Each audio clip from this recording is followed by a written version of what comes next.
Hi guys, welcome back to my channel. उम्मीद करती हूँ कि आपकी पढ़ाई बहुत अच्छी चल रही है फॉर द मेंस एग्जामिनेशन। और आज की जो वीडियो है हम उसमें बात करेंगे कि अभी अप्रोक्सीमेटली 2 मंथ्स रह गए हैं। अगर हम मान के चलें कि 15 दिसंबर के आसपास आपका एग्ज़ाम होता है, दो डेट इज़ नॉट कंफर्म। तो चलिए, आज की जो ये वीडियो है हम इसमें बात करेंगे कि how to effectively use these remaining 60 days to get the most out of it. ठीक है।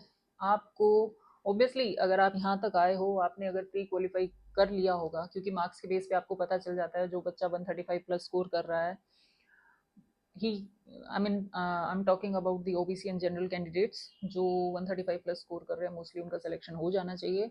इतनी ही स्पेकुलेट कर रहे हैं कट ऑफ्स, बाकी तो जब रिजल्ट आएगा पता चल ही जाएगा। बट अगर 135 to 140 के ऊपर जो स्कोर कर रहा है वो बच्चा डेफिनेटली अपनी मेंस की तैयारी करना स्टार्ट कर सकता है। और अगर आप इतनी कैपेबिलिटी रखते हो तो आई एम श्योर कि आपको सब स्ट्रेटजीज और सब कुछ पता होगा। बट स्टिल जो मुझे लगता है बहुत इफेक्टिव हैं, और ये चीज़ें एटलीस्ट आपको पता होनी चाहिए। अगर आप नहीं कर रहे हो तो please try and incorporate all these things if you find relevant as per your preparation strategies. ठीक है। बट स्टिल मैं एक एक करके इनके बारे में बात करती हूँ। अगर आपको ठीक लगे तो आप प्लीज़ इनको फॉलो कीजिए। एटलीस्ट इससे आपका नुकसान कुछ नहीं होगा। ठीक है।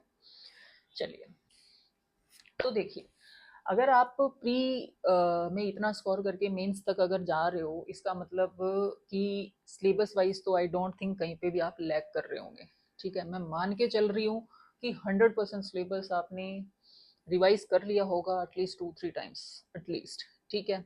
क्योंकि वो प्री की ही रिक्वायरमेंट थी। बट स्टिल एनी हाउ, अगर विदाउट दिस मच रिविजन अगर आप फिर भी प्री में अच्छा स्कोर कर गए हो तो मेक श्योर कि आपके 2 रिवीजन एटलीस्ट 2 रिवीजन आपके मेंस से पहले हो जाएं, मेंस में भी October 31 से पहले हो जाएं।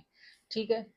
तो सबसे क्रूशियल पॉइंट जो ये है वो है, अगर किसी टॉपिक को लेके आपको लग रहा है कि ये टॉपिक मेरा थोड़ा सा वीक है, या किसी भी टॉपिक जो कि प्री में नहीं था सिलेबस वाइज और मेंस में है, तो वो सारे टॉपिक्स या भी किसी भी तरह का जीके का पार्ट, करंट का, स्टैटिक का, मैथ्स के फॉर्मूलाज का, शॉर्ट ट्रिक्स का, इंग्लिश के ग्रामेटिकल रूल्स का, कोई भी तरह का पोर्शन जो आपने छोड़ रखा है विदाउट रिवीजन, आप प्लीज़ उसको रिवाइज कर लीजिए। मे बी तो आप देखिए कि उसको आप कब तक एट अर्लीस्ट कंप्लीट कर सकते हैं, ताकि एक और बार रिवीजन आप कर सकें। उसके बाद अगर मैं बात करूं तो आपको क्या करना है, अब तक जैसे आप लाइव मॉक्स होते हैं वो मैं उम्मीद कर रही हूँ कि आप दे रहे होंगे। ठीक है।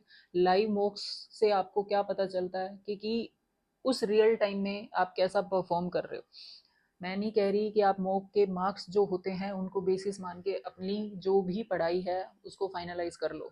जैसे फॉर एग्जांपल अगर कोई बच्चा 340 का स्कोर कर रहा है तो वो ये ना मान ले कि मेरा सब तैयार है, मेरा सब हो गया। और अगर कोई 320 या 310 का स्कोर कर रहा है तो वो ये ना मान ले कि मेरी तैयारी शायद अधूरी है। जो भी है, मॉक्स क्या होते हैं, सिर्फ आपको प्रैक्टिस का एक जरिया होता है। ठीक है। मॉक्स क्या होते हैं, सिर्फ आपकी एक प्रैक्टिस का जरिया होते हैं, जिसमें कम या ज़्यादा मार्क्स कोई मैटर नहीं करता। जो मैटर करते हैं वो मार्क्स उस दिन के मैटर करते हैं जिस दिन आपका एग्ज़ाम होगा। ठीक है। तो कोई भी डिमोरलाइज होने की ज़रूरत नहीं है, तो at the same time over confident होने की भी ज़रूरत नहीं है। आप प्लीज़ अपनी तैयारी करते रहिए और मॉक्स देते रहिए, यही होना चाहिए। ठीक है।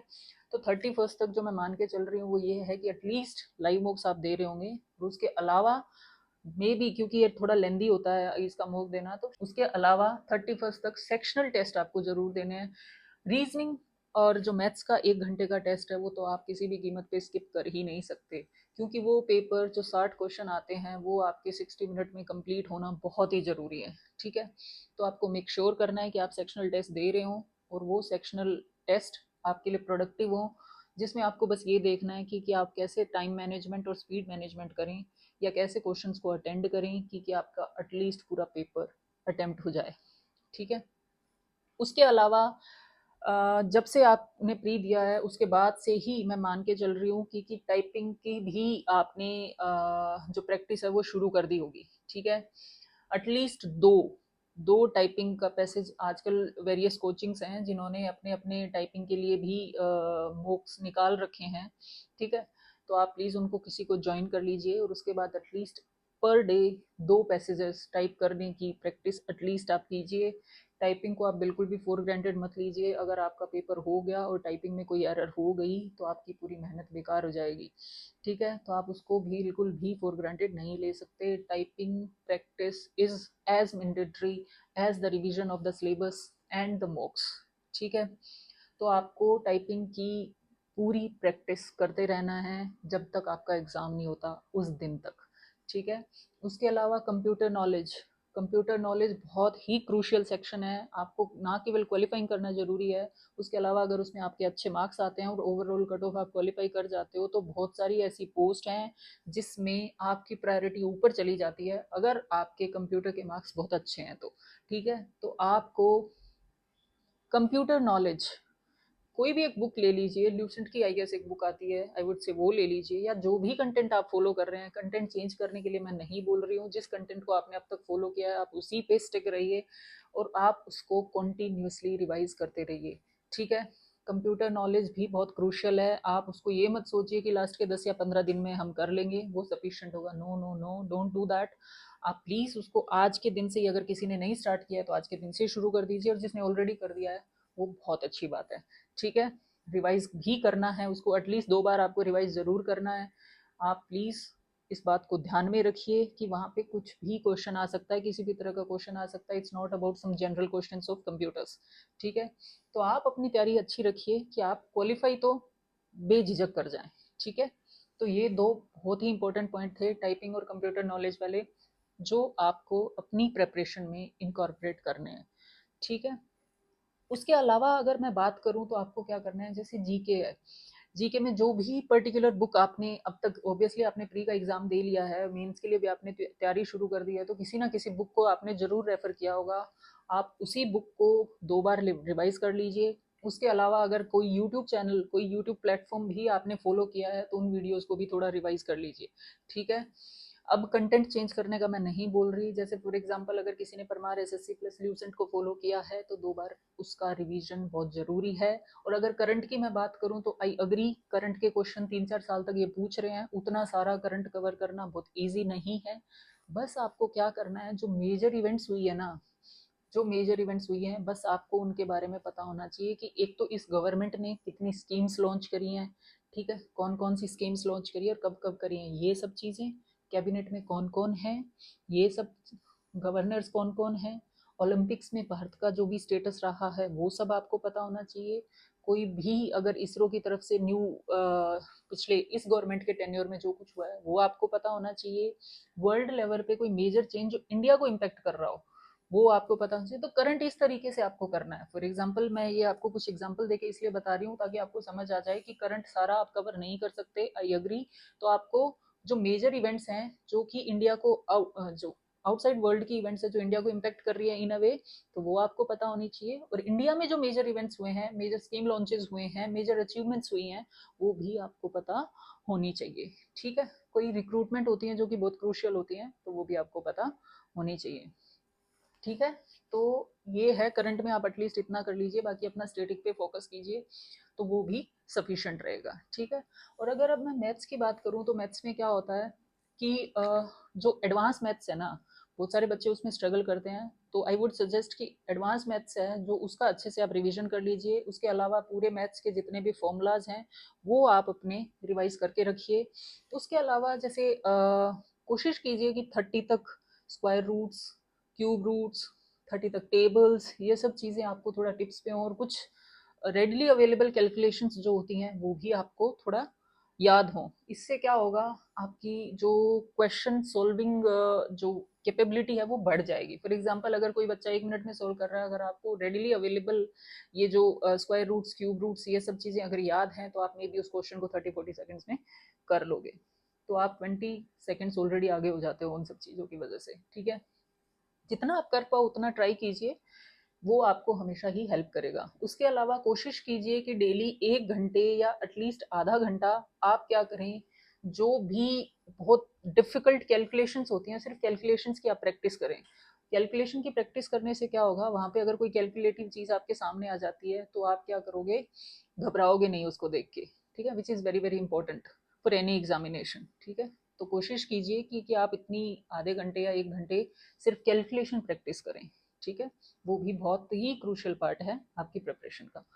उसके अलावा स्टार्टिंग फ्रॉम 1 नवंबर, अज्यूमिंग कि 20 दिसंबर तक अगर एग्जाम होता है, तो स्टार्टिंग फ्रॉम 1 नवंबर डेली मॉक्स आपको देने चाहिए। That is what high recommendation from my side. मैं तो यही बोलूंगी कि आपको मॉक्स देने हैं, चाहे जो मर्जी हो जाए।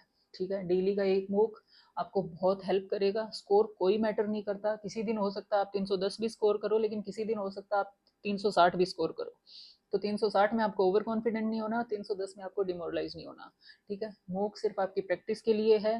हो सकता है उस दिन कुछ ऐसे सेट ऑफ क्वेश्चंस हो जो मे बी आपको उस टाइम नहीं स्ट्राइक किए हो, तो इतना उसमें दिमाग लगाने की जरूरत नहीं है। आप बस डेली अपनी प्रैक्टिस की तरह उसको देखिए, जो गलतियां हो गई हैं आप उनसे सीखिए और आगे जाइए। ठीक है, तो daily mock test is a must.